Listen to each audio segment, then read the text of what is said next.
Vydavateľstvo televízie Lux prichádza s novinkou známeho českého kňaza Maxa Kašparu.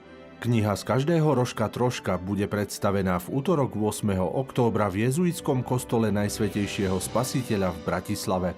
Program sa začína svetou omšou o 18. hodine, ktorú bude celebrovať Max Kašparu.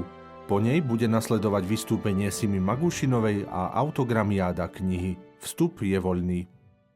Spoločenstvo Maranata pozýva na konferenciu Oheň, ktorá sa uskutoční v sobotu 12. a v nedeľu 13. októbra v M-aréne v Prešove.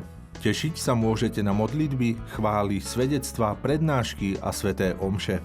Medzi hostiami budú Tom Edwards, Terry Quinn, otec Martin Harčár, páter Michal Zamkovský a ďalší. Všetky podrobnosti nájdete na stránke oheň.maranatapo.sk. Rodinkovo pozýva na víkendovú duchovnú obnovu Rozvedení k Bohu, ktorá sa uskutoční 25. až 27. októbra v Rodinkove v Belužských Slatinách. Obnova je určená pre tých, ktorí po rozvode žijú sami. Prihlasovací formulár nájdete na stránke rodinkovo.sk. Farnosť svätého Martina v Lemešanoch, dobrovoľný hasičský zbor Lemešany, pozývajú na ďakovnú svätú omšu za hasičov a ich rodiny, ktorá bude spojená s uložením relikvie svätého Floriána. Slávnosť sa uskutoční v nedeľu 20. októbra o 10:30 vo farskom kostole svätého Martina v Lemešanoch. Hlavným celebrantom bude ordinár ordinariátu ozbrojených síl a ozbrojených zborov Slovenskej republiky monsignor František Rábek. Bližšie informácie nájdete na stránke farnosťlemešany.sk. Domček blahoslavenej Anny Kolesárovej pozýva na 96. púť radosti, ktorá sa uskutoční od 11. do 13. októbra v domčeku vo Vysokej nad Uhom.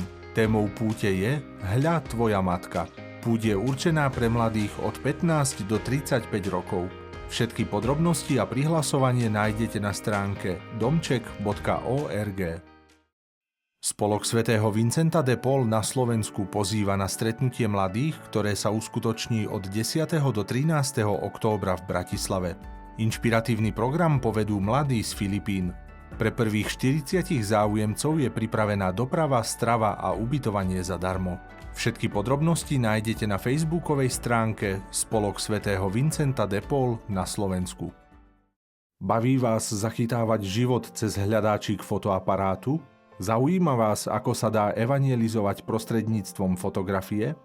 Pridajte sa medzi fotografov spoločenstva Človek a viera a pomáhajte šíriť dobré meno cirkvi prostredníctvom fotografií.